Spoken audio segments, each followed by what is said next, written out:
باعتبار ان كل واحد فينا مش شايف ان الدنيا ديت على مقاسه، حاسسها مبهوقه عليه، يعني نازل وحاسس ان الدنيا ديت كانت نازله لحد تاني. انا مش شايف نفسي، احنا الاتنين مش جايين سكه مع بعض. فكل واحد فينا بيسرح بخياله ويمشي ورا فكره الموت. الدنيا مش جايه معايا سكه وعايز اخلص منها، يا رب خدني عندك احسن، يا رب ارحمني. طب باعتبار ان حصلت معجزه وامير اتقال له ليك امنيه اتمناها وهتتحقق، فانا قاعد كده بسرح بخيالي وعمال اقول طب انا لو ليا امنيه هقول يا رب اموت، ولا رب اتغنى، ولا رب اعيش مبسوط طول عمري لحد ما اقابلك، ولا. بس سرحت بخيالي وقلت يا سلام لو الامنيه ديت ان انا اروح المقابر واشوف حد مدفون واتكلم معاه، اقول له يا ترى انت ايه اللي حصل معاك من اول لما كنت بتطلع في الروح، حسيت بايه؟ ولما كنت بتتكفن، ولما اتدفنت، وبعد ما اتدفنت، وبعد اخر رجل مشيت من المقابر حسيت بايه؟ احكي لي، قول لي التجربه اللي انت مريت بيها ديت عشان ابقى مستعد لها. لمجرد التخيل لوحده مرعب.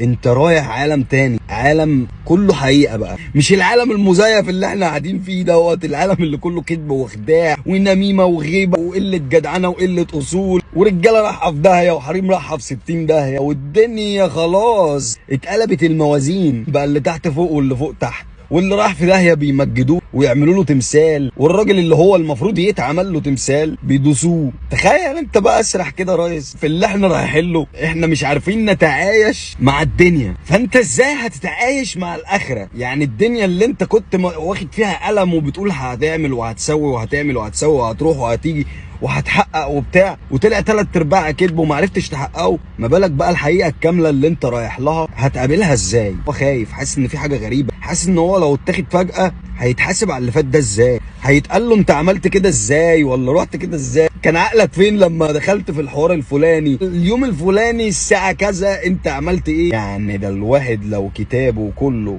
خده عشان يقراه مش عشان يتحاسب عليه هرجع.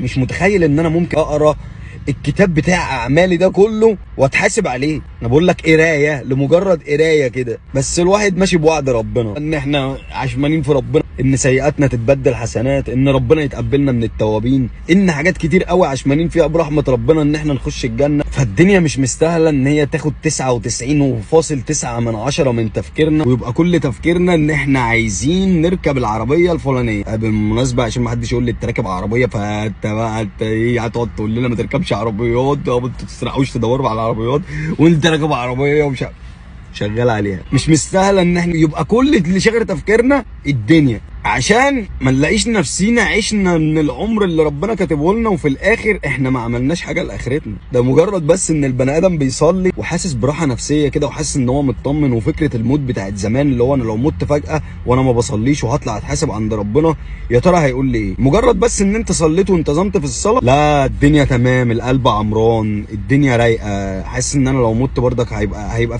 في حاجه تقف معايا. امال الواحد لو تعمق شويه في طريق ربنا ايه اللي هيجرى؟ انا حاسس ان انا ممكن، انت فاهم ايه، ممكن تبقى دعوتي مستجابه بقى وانام مبسوط اكتر من الانبساط، اموت اوفر دوس انبساط. والله العظيم ما في حاجه دايما، ما فيش حاجه فيها السعاده ولا حاجه فيها الانبساط. قعدنا حنكشنا في كل حاجه في الدنيا، سعينا ورا الفلوس ما لقيناش فيها انبساط، سعينا ورا الكوره ما لقيناش فيها انبساط، سعينا ورا الشهره ما لقيناش فيها انبساط، سعينا ورا الصور والتنطيط والمروح والخروجات والصحاب ما لقيناش فيها انبساط. ما لقيناش الانبساط والسعاده غير لما تبقى مصلي ال5 فروض بتوعك في الجامع ومروح بيتك. غير كده كله فشتك، والله كله فشتك، كله ما يخشش ذمه الانسان بتعريفه.